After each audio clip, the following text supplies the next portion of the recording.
retiendrai quatre axes, quatre thématiques de réflexion qu'on peut avoir et qui tiennent en 4 mots que je développerai ensuite.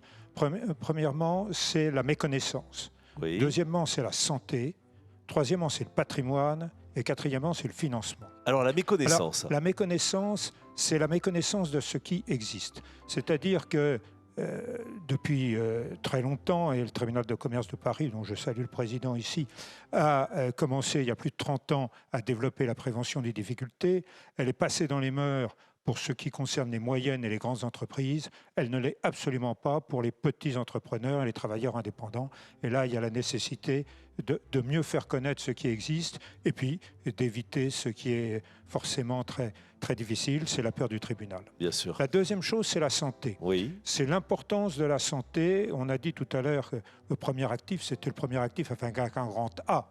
C'est-à-dire que c'est quelque chose d'important et de faire comprendre et prendre conscience à la fois à l'entrepreneur et à tout le système économique qu'il y a de l'importance de la santé, c'est fondamental. La troisième chose, c'est le patrimoine du dirigeant.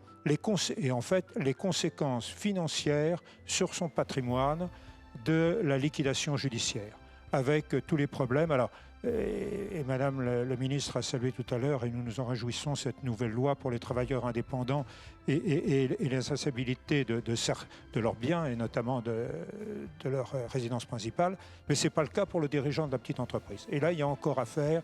Il y a tout le problème des cautions bancaires, des garanties, etc., qui est derrière. D'accord. Et puis, le quatrième, ce que j'appelle le financement. Le financement, oui. C'est le financement du rebond. Le financement du rebond, à la fois pour créer une nouvelle entreprise, mais aussi pour celles qui sortent d'un tribunal avec un plan de sauvegarde ou un plan de continuation et qui ont énormément de mal à avoir des crédits ne serait-ce que pour renouveler leurs investissements qu'ils ont. Et donc, voilà 4 thématiques sur lesquelles nous allons réfléchir.